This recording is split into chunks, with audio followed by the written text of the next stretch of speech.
Our expectation has been that we would begin to see inflation come down, largely because of supply-side healing. By now, we would have thought that we would have seen some of that.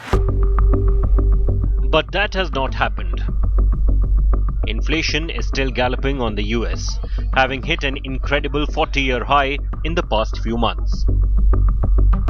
Housing prices, a crucial indicator of prices in the world's largest economy, are still red hot, and the 4 interest rate hikes since March, taking the rates from 0.25% to 2.50%, have done little to cool prices. Faced with unprecedented situation, the Fed decided to hike rates by 75 basis points to 3.25%, taking them to a 14-year high.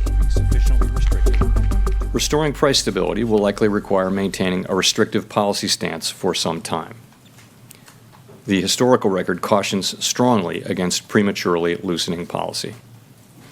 The FOMC is strongly resolved to bring inflation down to 2%, and we will keep at it until the job is done. It's not only the American economy which has been buffeted by the strong winds of inflation. The global supply chain shock kicked up by the Russian invasion of Ukraine in February still has not subsided, especially for the Western economies.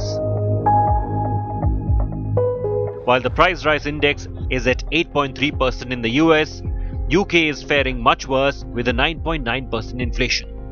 Brazil is at 8.7%, Germany at 7.9%, and Italy at 8.4%. The two Asian economies of China and Japan are in a relatively more comfortable position.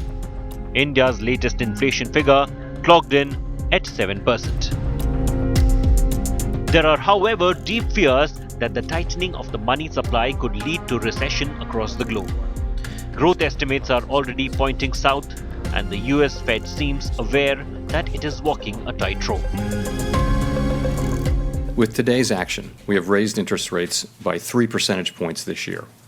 At some point, as the stance of monetary policy tightens further, it will become appropriate to slow the pace of increases while we assess how our cumulative policy adjustments are affecting the economy and inflation. Indian markets, meanwhile, dropped after the overnight Fed rate announcement, erasing most of the giants made this week. All eyes are now on Reserve Bank of India and what it may do next Friday.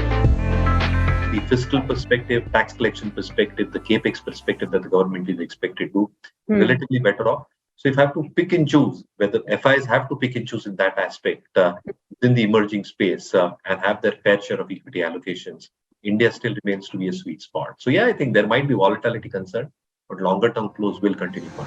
The RBI has already raised interest rates by 140 basis points in the past 5 months, hoping to tame inflation, which is above its comfort range of 2 to 6%. The central bank, however, has to balance this action with the fears of a big dip in growth rate.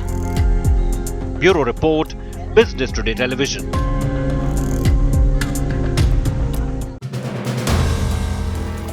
If you like the video, do like, comment, share and subscribe.